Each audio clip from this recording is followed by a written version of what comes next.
अस्सलाम वालेकुम। तो नेक्स्ट वीडियो में हम बात कर रहे थे कि टेस्ट ऑफ इंडिपेंडेंस की। तो मैंने आपको बोला था कि टेस्ट ऑफ इंडिपेंडेंस क्या होता है, जो भी एक चीज़ जो है वो किसी दूसरी चीज़ पर डिपेंड कर रही होती है, वो हमारा क्या रिप्रेजेंट करता है, हमारा रिप्रेजेंट करता है कि वो टेस्ट ऑफ इंडिपेंडेंस होता है। चलिए अब हम इसको क्वेश्चन की मदद से देखते हैं कि टेस्ट ऑफ इंडिपेंडेंस बेसिकली जब हम इसका सोल्यूशन करेंगे तो वो कैसे आएगा। तो क्वेश्चन में है the following table shows the number of recruits. वो कहता है कि फॉलोइंग नंबर जो है वो टेबल जो है वो शो नंबर्स का रहा है। पहला क्या है, मैं यहाँ पर 17.41 का बी पार्ट करवा रही हूँ, ठीक है। तो वो क्या कह रहा है, सबसे फर्स्ट पार्ट में क्या कह रहा है, प्रीलिमिनरी, एंड सेकंड में क्या है, a final test in car driving. एक जो था सबसे पहला टेस्ट जो था वो वैसे ही था, और दूसरा जो था फाइनल टेस्ट था कार ड्राइविंग के अंदर। फिर वो कहता है use the chi square test. वो कहता है कि काई स्क्वायर को यूज़ करें to discuss whether there is any association between.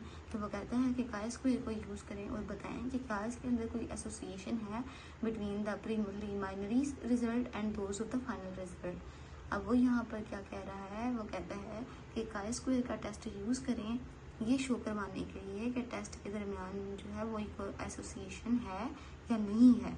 तो यहाँ पर सबसे पहले उसने क्या दिया हुआ है, कैटेगरीज दी हुई हैं उसमें मुझे। जो पहले है प्रीलिमिनरी है, उसमें कौन सी कैटेगरी है, एक है पास और दूसरा है फेल। अब यहाँ पर क्या चीज़ है कि एक जो पर्सन है वो क्या होगा एग्ज़ाम में, या तो वो पास हो जाएगा या वो क्या हो जाएगा, फेल हो जाएगा। तो ये किस चीज़ को रिप्रेजेंट करता है या किस चीज़ को शो करता है, ये टेस्ट ऑफ इंडिपेंडेंस को शो करता है कि पास जो है वो भी फेल पर डिपेंड कर रहा है और फेल जो है वो भी पास पर डिपेंड कर रहा है। और ये दोनों चीज़ें पास या फेल ये किस पर डिपेंड कर रही हैं, किसी एक पर्सन पर डिपेंड कर रही हैं। तो पास जो है वो भी रिजल्ट पर डिपेंड कर रहा है और फेल भी है वो भी रिजल्ट पर डिपेंड कर रहा है।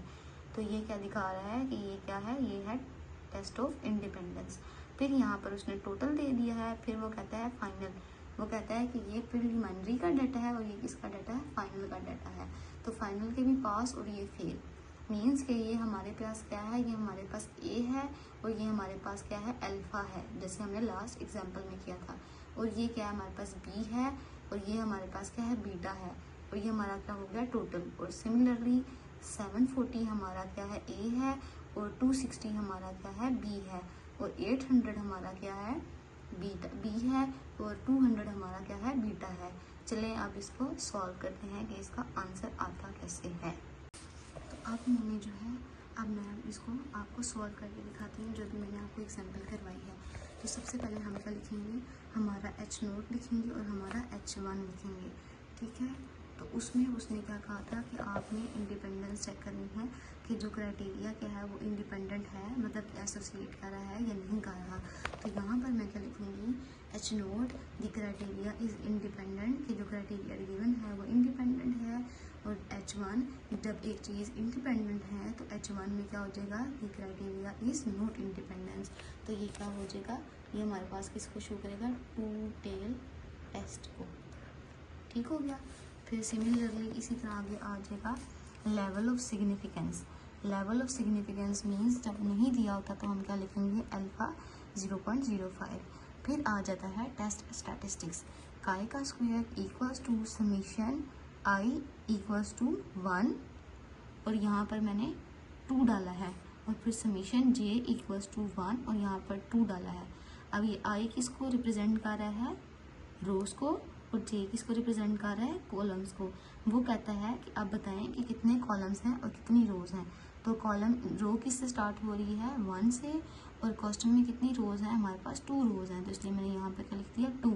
तो फिर जे कॉलम किससे स्टार्ट हो रहा है, 1 से, और टोटल कॉलम्स कितने हैं, 2 हैं, तो यहाँ पर मैंने 2 लिख दिया। इसको हम इस तरह भी लिख सकते हैं, OIJ minus EIJ divided by EIJ का स्क्वायर, मीन्स के observe minus expected divide by expected. फिर आ जाता है क्रिटिकल रीजन, कि क्रिटिकल रीजन क्या होगा, क्योंकि ये 2 टेल टेस्ट है तो इसका क्रिटिकल रीजन कैसे आएगा, काई का स्क्वायर ग्रेटर देन काई का square alpha R -1 column -1, R means row -1 और C मीन्स कॉलम -1। अब जो है अभी मैं इसको आपको बाद में सॉल्व करके बताऊंगी कि ये सब कुछ कैसे हुआ। चलिए पहले इसकी कैलकुलेशन करते हैं। तो तो यहाँ पर मैंने अपना सारा डाटा उतार लिया था, जैसे उसने कैटेगरीज दी थी, पास की, फेल की। ये जो था ये हमारे पास फाइनल का था, और ये वाला डाटा था वो किसका था, प्रीलिमिनरी का था। तो यहाँ पर सबसे पहले उसने लिखा था 605, 195, और इन दोनों का सम क्या आएगा 800। 605, 195 को ऐड कर देंगे तो क्या आएगा 800। फिर उसके बाद 135 फेल वाले कॉलम में और 65 इन दोनों को ऐड कर देंगे तो क्या आएगा 200। ठीक हो गया। अब इसका ये जो टोटल है ये वाला कॉलम कैसे आता है, 605 और 135 इन दोनों को ऐड कर देंगे 740। फिर 195 और 65 इन दोनों को ऐड कर देंगे तो क्या आएगा 260। और जब मैं इन दोनों को ऐड करूँगी तो मेरे पास क्या आएगा 1000। और जब इन दोनों को ऐड करूँगी 800 को और 200 को तो तब भी क्या आएगा 1000। मीन्स जब मैं row wise column wise add करूँगी तो यहाँ पर ये आंसर आएगा। फिर जब कॉलम वाइज ऐड करूँगी तो ये यहाँ पर ये आंसर आएगा। फिर जब रो वाइज ऐड करूँगी इन दोनों को तो ये आ जाएगा, और यहाँ पर रो वाइज ऐड करूँगी तो ये आ जाएगा। अब ये जो n होता है, मतलब कि ये जो टोटल आएगा वो हमारा रो वाइज और कॉलम वाइज दोनों को ऐड करने से हमारा टोटल क्या आएगा, सेम आना चाहिए। ठीक है, ये तो हमारे पास था क्वेश्चन। अब यहाँ पर हमने लास्ट वीडियो में क्या लिखा था, इसको मैं अपना ए कंसिडर कर दूंगी और इसको अल्फ़ा कर दूंगी और इसको बीटा कर दूंगी, नहीं सॉरी बी कर दूंगी और इसको क्या कर दूंगी बीटा। सिमिलरली टोटल में भी क्या हो जाएगा, जब यहाँ पर बी है तो ये वाला भी मेरा 800 जो है टोटल का वो बी हो जाएगा, और यहाँ पर बीटा है तो टोटल का मेरा कॉलम क्या हो जाएगा, लास्ट वाला बी बीटा हो जाएगा। और फिर जब रो वाइज की बात करते हैं तो जब यहाँ पर ए है तो टोटल क्या हो जाएगा ए, और जब यहाँ पर अल्फ़ा है तो टोटल क्या हो जाएगा अल्फ़ा हो जाएगा। ठीक हो गया। और ये हमारे पास क्या है एन है, नंबर्स उसने दिए हुए हैं हमारे पास n। ठीक है, अब मैं इसको सॉल्व करती हूँ। मैंने क्या लिखा, कैटेगरीज लिखी, पास लिखा, फेल लिखा और टोटल लिख दिया। फिर यहाँ पे भी मैंने लिखा पास, फेल और टोटल। अब मैं देखती हूँ, अब यहाँ पर हमने क्या बनाना था, a को b से मल्टीप्लाई करना है, क्योंकि यहाँ पर क्या है, इस वाली लाइन में a है और फिर ऊपर क्या है b है।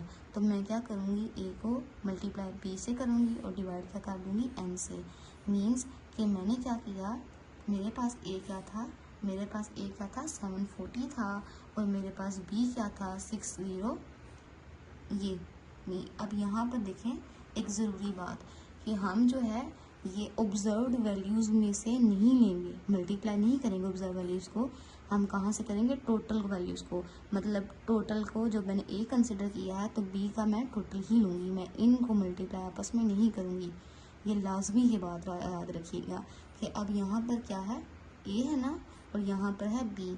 तो ए मेरे सामने किसके सामने, ए मैं प्रेजेंट कर रही हूँ 740 के, और बी किसके सामने है 800 के। मीन्स कि हमने टोटल को टोटल के साथ माइनस करना है, मल्टीप्लाई करना है, सॉरी हमने ये सेंटर वाली वैल्यूज़ नहीं लेनी। तो मैं क्या करूँगी, पहला कॉलम मेरे पास कैसे बनता है, A into beta divided by N. तो ए क्या है 740 और बी क्या है 800 और एन क्या है 1000। तो मैं क्या लिख दूँगी 740 मल्टीप्लाई 800 डिवाइड बाई 1000। ये वाला कॉलम कैसे आएगा, A into B divided by N. A means 740, B means 800 और एन कितना हो गया 1000।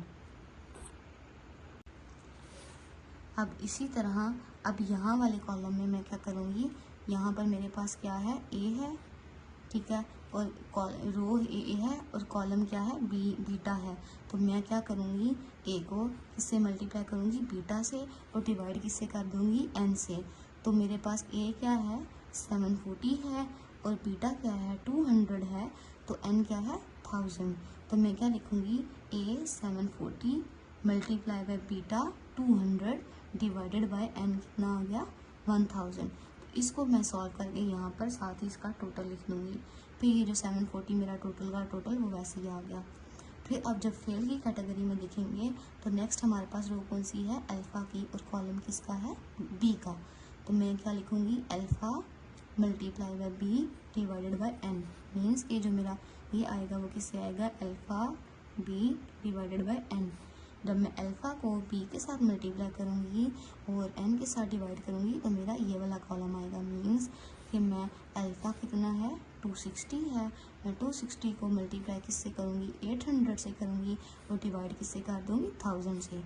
तो मैंने क्या किया 260 को मीन्स के a को मल्टीप्लाई कर दिया 800 से मीन्स के b से, तो डिवाइड किससे कर दिया n से 1000 से। तो मेरा आंसर क्या आया 208। फिर सिमिलरली इसी तरह इस स्टेप में मेरे पास क्या है अल्फ़ा है और उसके बाद यहाँ पे किस चीज़ का कॉलम है बीटा का। तो मैं क्या करूँगी alpha multiply by beta divided by n। तो मैंने क्या लिख दिया अल्फ़ा क्या है 260, बीटा क्या है 200 और डिवाइड किससे कर दूँगी 1000 से। 260 इंटू 200 डिवाइडेड बाय 1000 मीन्स कि alpha into beta divided by 1000। तो आंसर क्या आ जाएगा 52। और इस बार यहाँ पे जो टोटल था वो एज इट इज़ मैंने उठा कर लिख दिया। अब ये 800 कैसे आया, वैसे तो आप यहाँ से भी लिख सकते हैं, लेकिन अपने क्वेश्चन को चेक करने के लिए कि आपने कोई मिस्टेक नहीं की तो हम क्या करेंगे कॉलम वाइज हम लेंगे। मीन्स कि 592 इन प्लस करेंगे 208 तो हमारे पास क्या आ जाएगा 800। फिर सिमिलरली इस तरह कॉलम वाइज ऐड करेंगे 148 प्लस 52 तो मेरे पास क्या आ गया 200। अब कॉलम वाइज तो हमने क्लैरिफाई कर लिया, अब हम क्या करेंगे रो वाइज भी क्लैरिफाई करेंगे कि 592 प्लस 148 क्या आ गया 740। फिर सिमिलरली 208 इंटू 52 तो क्या आ जाएगा 260। इन दोनों को आपस में ऐड करने से क्या आया 260। अब कॉलम और रो दोनों का सम लूँगी, जब मैं 740 को ऐड कर दूँगी 260 में तो मेरे पास आंसर क्या आएगा 1000। फिर इसी तरह जब मैं 800 को मल्टीप्लाई कर दूँगी 200 से तो मेरा n क्या आ जाएगा 800। जब हमारी रोज़ और कॉलम्स का सम इक्वल होगा तो हमें पता लग जाएगा कि हम सही स्टेप फॉलो कर रहे हैं। अब मैं इस सबको क्रिटिकल रीजन में आपको समझाती हूँ कि ये कैसे आएगा, लेकिन इससे पहले हमने ऑब्जर्व्ड वैल्यूज़ और एक्सपेक्टेड वैल्यूज़ भी फाइंड करनी होंगी। अब वो कैसे होंगी वो मैं आपको बताती हूँ भी। तो जी यहाँ पर मैंने अपनी ऑब्जर्व्ड और एक्सपेक्टेड का कॉलम बना लिया है। अब मैं ये बताती हूँ ये कॉलम कैसे बना। तो मैंने यहाँ पर लिखा ओ, यहाँ पर लिखा ई, तो ये क्या लिखा है ओ माइनस ई का स्क्वायर डिवाइडेड बाई ई। ये जो आपको ब्रैकेट्स नज़र आ रही हैं ये सिर्फ क्या फार्मूला है, ये क्या है ओ माइनस ई का स्क्वायर डिवाइडेड बाई ई। ये मैंने इसको यहाँ पे काटा हुआ मार्कर से लेकिन फील नहीं हो रहा, तो मैंने यहाँ पर दोबारा लिख दिया है कि ओ माइनस ई मीन्स के जो ऑब्जर्व वैल्यूज़ हैं उसमें से माइनस करना है। मैंने ई को जो मेरी एक्सपेक्टेड वैल्यूज़ हैं फिर इनका जो सम आएगा उसका मैं स्क्वायर ले लूँगी और डिवाइड कर दूँगी जो मेरी ये एक्सपेक्टेड वैल्यूज़ हैं। ठीक है, अब मैं आपको बताती हूँ कि ये ऑब्जर्व्ड वैल्यूज़ कहाँ से आई हैं। अब जैसे देखें कि यहाँ पर जो था हमारे पास जो डाटा था वो क्या था 605, 195 और 136 और 65। ये क्या है ये मेरी ऑब्जर्व्ड वैल्यूज़ हैं। तो पहले मैं क्या लिखूँगी 605 कॉलम वाइज लिखूँगी, फिर मैं लिखूँगी 195, फिर मैं लिखूँगी 135 और फिर मैं लिखूँगी 65। ये कौन सी वैल्यूज़ हैं, ये ऑब्जर्व्ड वैल्यूज़ हैं जो कि क्वेश्चन में दी हुई हैं। जैसे देखें सबसे पहले क्या है 605 है, उसके बाद क्या है 95 है, ये मैं कॉलम वाइज लिख रही हूँ। उसके बाद क्या है 195 है, फिर सेकंड वाले कॉलम में 135 है और इसी तरह 65 है। अब ये क्वेश्चन में दी हुई थी और अब ये जो है एक्सपेक्टेड वैल्यूज़ हैं ये कैसे आएंगी। मीन्स कि यहाँ पर जो हमने इन सब को कैलकुलेट करके फाइंड किया था कि जो हमने आपस में ए और बी किया था और अल्फ़ा और बीटा किया था, उनको जो आंसर्स आए थे वो हमारी क्या होंगी ऑब्जर्व्ड वैल्यूज़ होंगी। तो हमने कॉलम वाइज लिखा था ना ऑब्जर्व्ड वैल्यूज़ को, हमारी एक्सपेक्टेड वैल्यूज़ होंगी। तो हमने यहाँ पर ये ऑब्जर्व वैल्यूज़ को यूँ लिखा था ना कॉलम वाइज, पहले हमने लिखा था 605, फिर लिखा था 195, उसके बाद हमने लिखा था 135। तो इसी जैसे जो हम पिक करेंगे अपनी ऑब्जर्व्ड वैल्यू उसी के साथ हम उसी के अगेंस्ट हम अपनी एक्सपेक्टेड पिक करेंगे। मीन्स के सबसे पहले हमने ओ के कॉलम में यहाँ पर क्या लिखा 605, तो हम यहाँ पर देखते हैं कि 605 के ऑल्टरनेट जो हमने कैलकुलेट की थी एक्सपेक्टेड वैल्यू वो क्या है 592। तो हम क्या लिख देंगे यहाँ पर क्या लिख देंगे 592। फिर नेक्स्ट 195 ये वाला है। 195 के सामने क्या आया है एक्सपेक्टेड क्या आई है 208। तो मैं यहाँ पर क्या लिख दूँगी 208। फिर 135 के सामने कौन सी एक्सपेक्टेड आई है 135 क्या है, ये सेकंड कॉलम है, तो इसके सामने क्या आंसर आया था 148, तो मैंने यहाँ पर क्या लिख दिया 148। फिर नेक्स्ट है 65, तो 65 ये था, तो 65 के अगेंस्ट क्या मेरी एक्सपेक्टेड आई है 52, तो मैंने यहाँ पर क्या लिख दी 52। समझ आ गई। पहले मैंने कॉलम वाइज जो लिया जो क्वेश्चन में दी हुई थी ऑब्जर्व वैल्यूज़, फिर जब हमने उनको सॉल्व किया तो जो आंसर आया उन्हीं को कॉलम वाइज लिखा हमने। फिर अब मैं बताती हूँ कि ये वाली जो वैल्यू है वो कैसे आई है। तो हमारा पहला क्या था 605 था, तो मैं लिखूँगी 605, ये मैंने लिखा 605 माइनस नेक्स्ट हमारा क्या था ई के क्या वैल्यू थी, हमने क्या करना है ओ में से ई को माइनस करना है, तो मैंने 605 में से माइनस किया 592 को, तो किसको मैंने माइनस किया 592 को, तो मैंने जब ये माइनस किया तो मेरे पास 13 आया, तो जब मैंने इसका स्क्वायर ले लिया तो मेरे पास क्या आ गया 169। तो जो है वो मैं डायरेक्ट कर रही हूँ, जब मैंने इन दोनों को माइनस करके स्क्वायर ले लिया तो अब मैं किसी पे डिवाइड करूँगी ई पर ही दोबारा डिवाइड करूँगी, तो जो मेरा आंसर आया उसको मैं कर दूँगी डिवाइड 592 से, तो मेरा इसका कॉलम का आंसर क्या आया 0.285, 0.285। अब सिमिलरली इसी तरह नेक्स्ट क्या है ऑब्जर्व क्या है 195 और एक्सपेक्टेड क्या है 208। अब मैं क्या करूँगी 195 में से माइनस कर दूँगी 208 को, तो फिर इसका स्क्वायर लूँगी और फिर जो आंसर आएगा उसको ऐड करूँगी डिवाइड कर दूँगी 208 से। चलिए अब करके दिखाती हूँ। पहला किसमें से ऑब्जर्व क्या थी 195 माइनस एक्सपेक्टेड क्या थी 208, इसका मैंने स्क्वायर ले लिया और फिर मैंने डिवाइड किस पे करना है ई पर ही, एक्सपेक्टेड पे ही, तो एक्सपेक्टेड क्या है 208, तो फिर मैं क्या करूँगी 195 माइनस 208 का मैं स्क्वायर लूँगी और डिवाइड कर दूँगी 208 पर, तो मेरा आंसर क्या आ जाएगा 0.8125, तो मैंने यहाँ पर लिख दिया। अब इसी तरह आगे भी यही होगा 135 माइनस 148 का स्क्वायर डिवाइडेड बाय 148, तो ये आ गया। फिर इसी तरह 65 माइनस 52 का स्क्वायर डिवाइडेड बाय 52, तो ये आ गया। अब इन सब को मैं जब ऐड करूँगी तो मेरे पास क्या आएगा 5.4893, तो ये जो वैल्यू आई है वो किस चीज़ की वैल्यू होगी, वो होगी काय के स्क्वायर की। अब हम इसको क्रिटिकल रीजन में देखते हैं।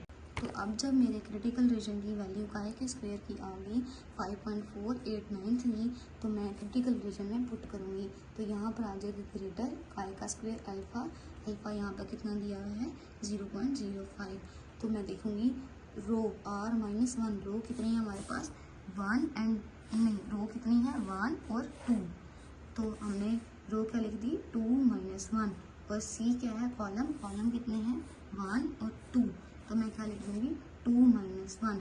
अब मैंने लिखा 0.05, ऐसे ही 2 में से 1 को माइनस किया तो 1 आ गया, और 2 में से 1 को माइनस किया तो 1 आ गया, फिर 1 को 1 से मल्टीप्लाई किया तो 1 आ गया, 0.05 वैसे ही रह गया।